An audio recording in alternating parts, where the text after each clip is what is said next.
Okay, it's Light on. Yeah. Hey, MTV Cribs. Hey, YouTube. This is your favorite vlogger, Genesis Travels, and we are here in Emma's room. And we're naked. It's really hot in London today, but you know, typical. Like 1 minute was freaking cold, the person's like trying to get someone sick or something. I love this camera.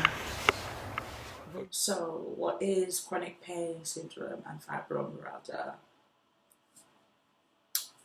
A quick breakdown. I think I said already. Fibromyalgia is like just crippling pain.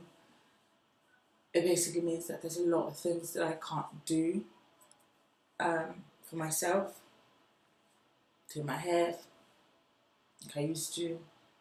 Just sit there and do my crochet. Can't do that anymore.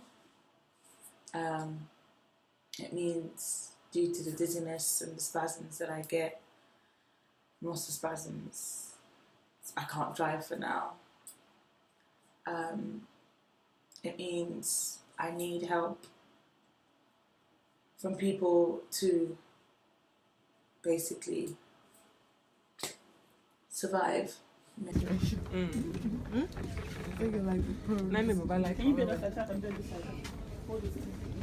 Jeez.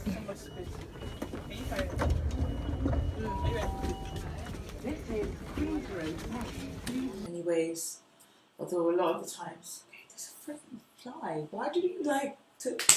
Seriously? Now? Sorry, guys. I have a thing against flies, and I'm going to deal with this, and then I can be. So a lot of the times, I am basically unable to move because of the pain. So, like I'm on strong medication, like morphine. And most of the time, a good day is like I've got like a wheelchair, or a couple of wheelchairs, and it's like just being able to move a couple steps, stand for a bit, and then I have to sit back down again. It means that I have to really structure my energy output very well. I have to be careful about what I do. I have to be very selective because I can't do everything. And so I have to make sure that what I'm giving my attention to is actually worthwhile. So the 90% of the time that I'm always in pain, but the 90% of the time when I can't really do a lot of things. But on those rare days when, you know, I have a lot more energy, what I do like to do is go out with my friends and just dance.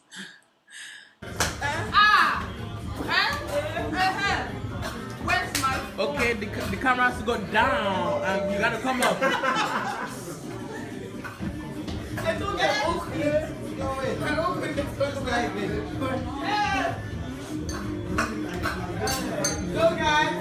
guys!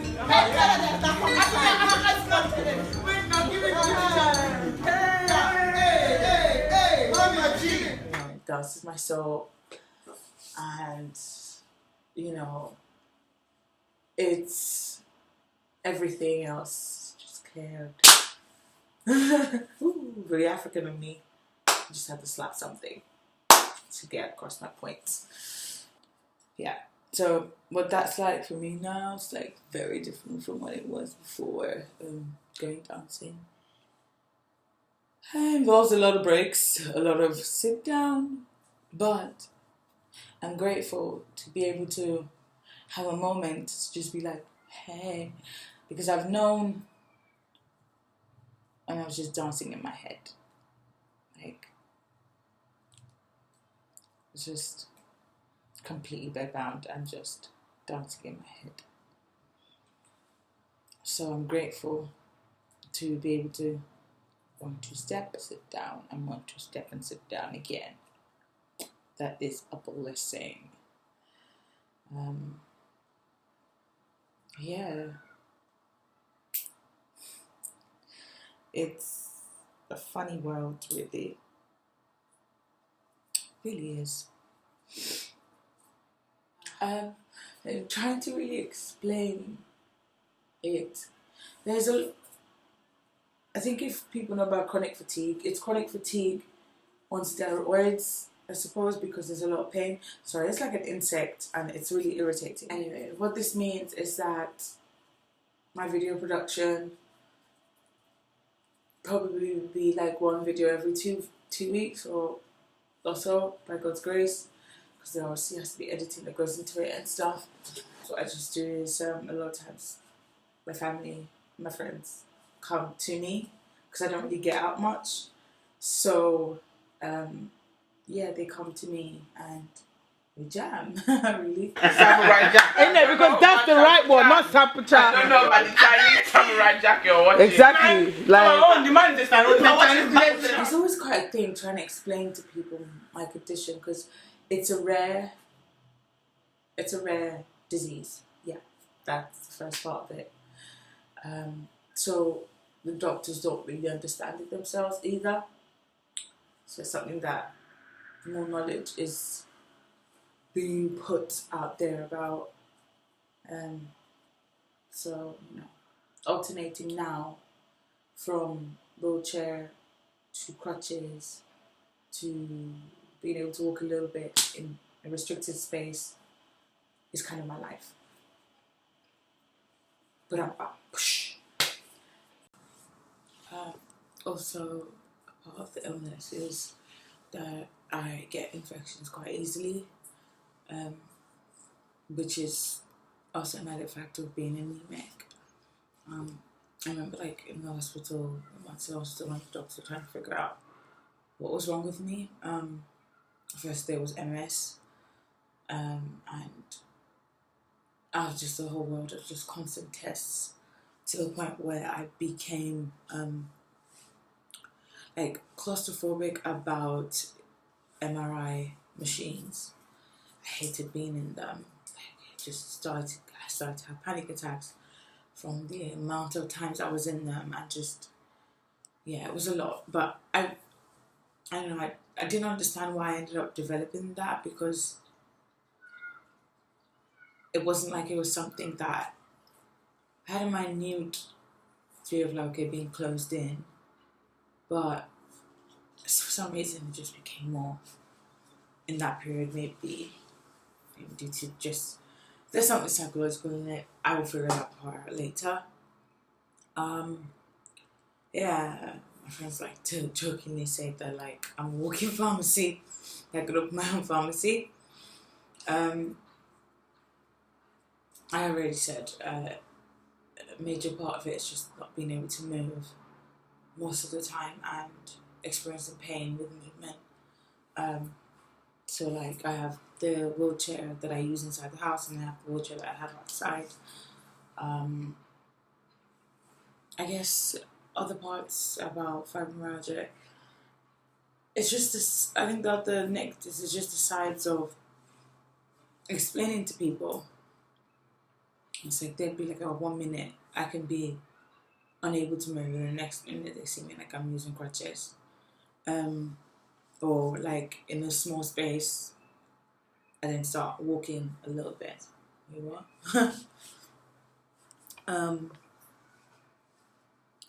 But I don't know.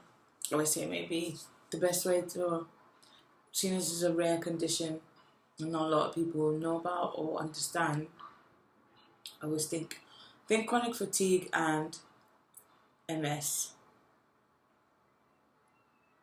because that's the best way. Like, people that have MS, they understand the spasms or the weak limbs, not being able to use your hands, the falls, tremors in your legs, spasms in your legs. I don't know. I don't know. For a while, the doctors did not know, like I said, what was wrong with me. It took months. Finally, I got diagnosed with fibromyalgia, and that's relating to pain. So it's just pain that went managed for years, due to the spinal fusion that's in my spine. So basically, I have metal in my spine, I have a T2 to an L3 fusion, so top to the bottom of my spine, and my scars healed quite well. But it's quite funny sometimes in airports, like if the alarm goes off in certain ones, or just those security machines. I have to be like, oh, I have something inside my body. That's what's beeping. I don't have anything else. But yeah, I know it sounds like I'm some kind of walking history of ill health, but I still believe that God can heal me. I still believe, that I see myself as Christ sees me. As Christ is, so I am. I'm perfectly whole, and in keeping that in my head, no matter the pain and whatever is happening to me, I'm able to keep moving forward. And the thing about it is, healing is a process, and in this process, I've seen God do so many little miracles. Every day is a little miracle. So I haven't given up on that, on being ill. Neither have I resigned myself to okay, this is it. But I've accepted what I can't change, and I've laid at the altar what God can change. And as I say, it's like the Stockdale paradox, living in that place where one day it will happen. So I'm not going to let my faith be dampened because it doesn't happen when I want it to happen. Neither am I not accepting the reality of actually having to be careful with my body and things like that. I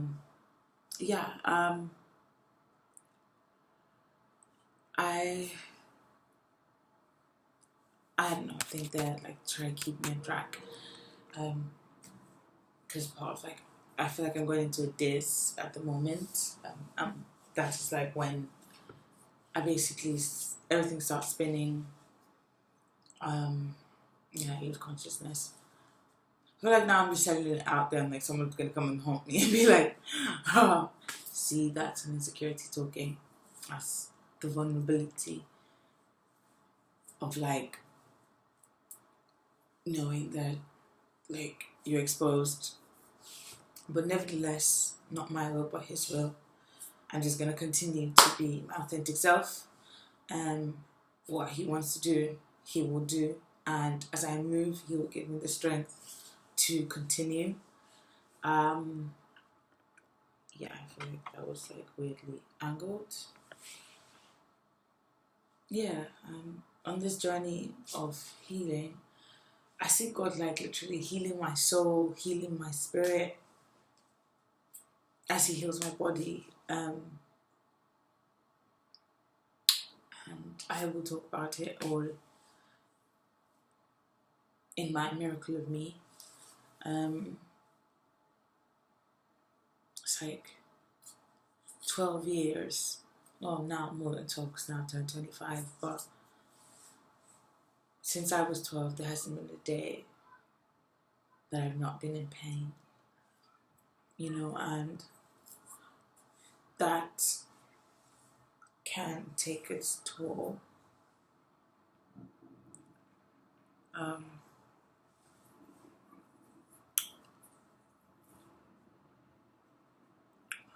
Anyway, that's it.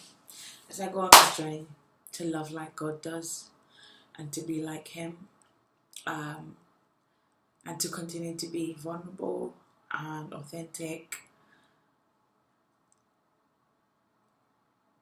I know that in small ways we can shape the world. I know that as I continue to step out, greatness lies in the little things we do, And I'm going to do this with the best of my abilities, with the best of the strength that I can muster each time.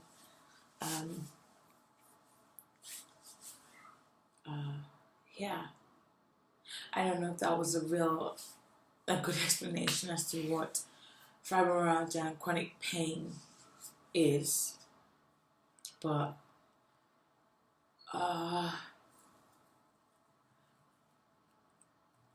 that's the best I can do.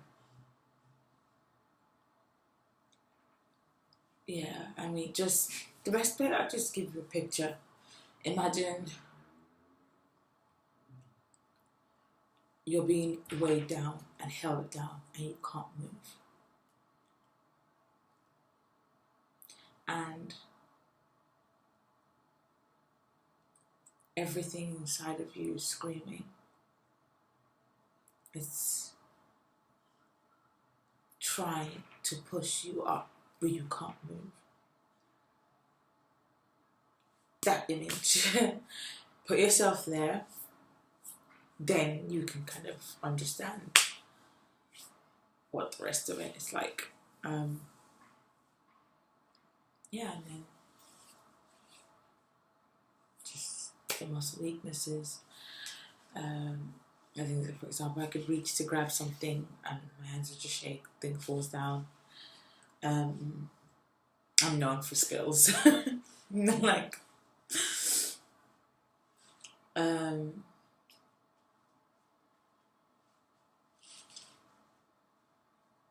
yeah. It's pain. Being sick a lot of the times. So I have to be, like I said, very careful with my immune system. I have to eat as well as I can even when I don't have appetite. Like, I've learned to force feed myself, basically, because I know my body needs it, and with the types of pills I take, I know I have to be eating. But part of it is that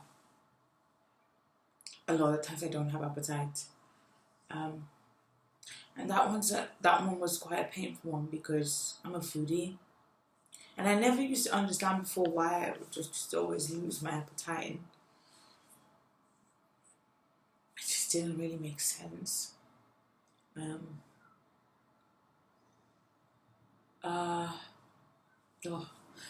I'm really sorry if all this is scattered, but I'm just trying to give you something. I'm just going to stop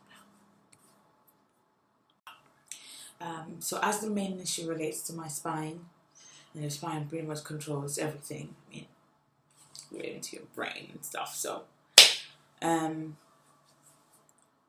think I mentioned before about how I couldn't read, and I learned that mental energy is obviously energy, and high energy is like when you're thinking, which is what I do. I enjoy thinking, and I enjoy critical thinking. I enjoy things that challenge my brain.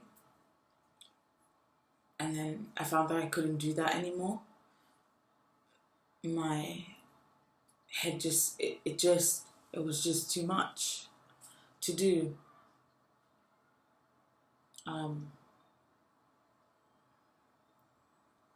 As I got this, I should really appreciate certain things. Like, you appreciate reading, you know, and I think the first book that I was able to read again was The Warrior of Light.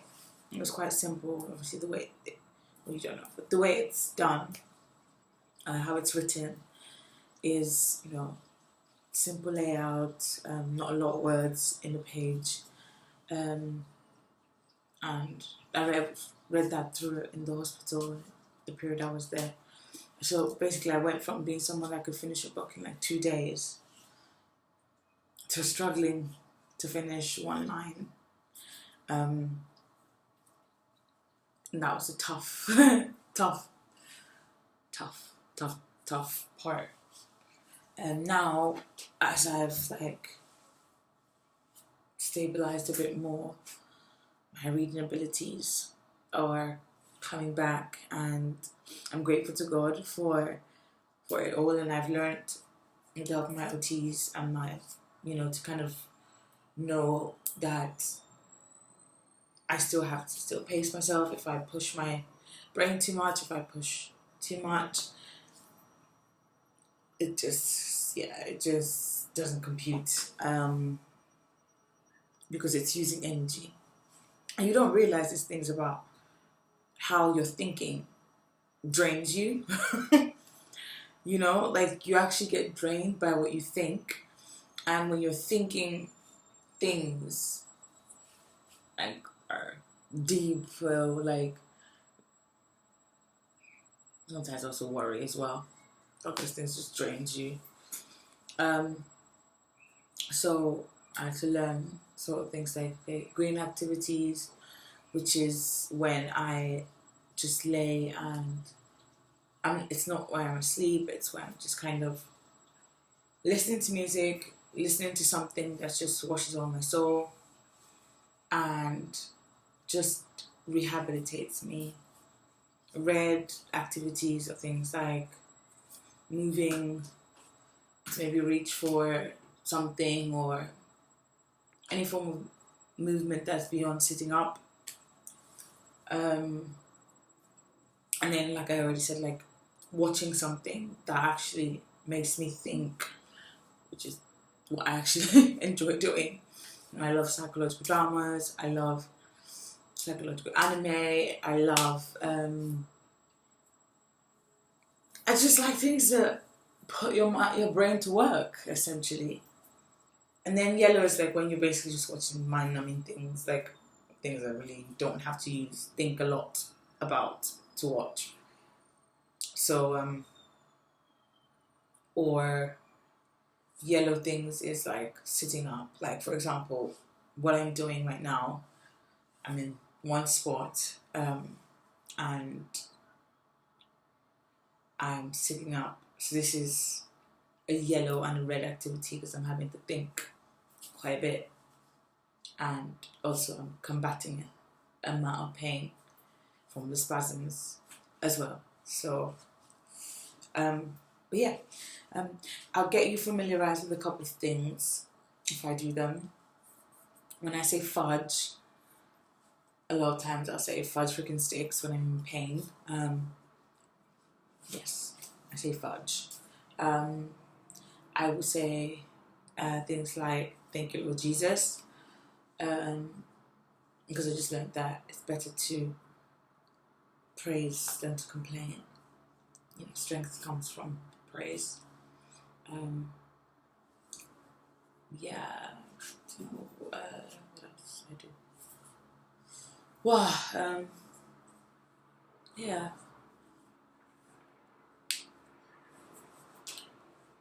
So it's fibromyalgia in a nutshell. My energy is like draining now, so I will see y'all another time. Just really wanted to do this and get this done. And with the fact that the lighting is also like disappearing, so it's clearly time to go as well. But yeah, I will like probably have like bits of how this stuff affects me. I'm able to film it so you have better understanding and stuff. Because I always just think context is important a lot of times in understanding, or you need to know the context of what's being talked about. You also need to be able to like understand the perspective from which a person's living in by seeing things from their view. So if you see what my world is like, then you could understand a bit more. Yeah.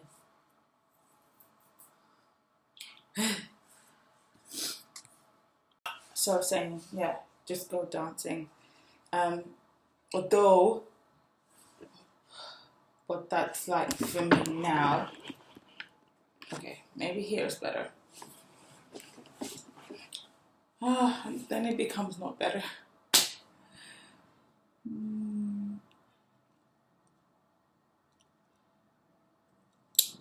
can win in Jesus' name. I can win in Jesus' name. Alright. Lego. Okay. I'm going to switch it up a bit. Just talk about human relationships. Human relationships are the most complex things in this world. When you think you have it figured out, just when you think you have it figured out, something happens. It's just like, oh, no, I don't. No, I don't have it figured out. No, I don't know what I'm doing. No, I have no clue. Control is yet again an illusion. Try to mitigate yourself for the fallouts. This African woman scratch. You know, usually it's supposed to be like you pat your hair so you don't actually disturb anything. But I ain't doing that. I'd like to actually get in there.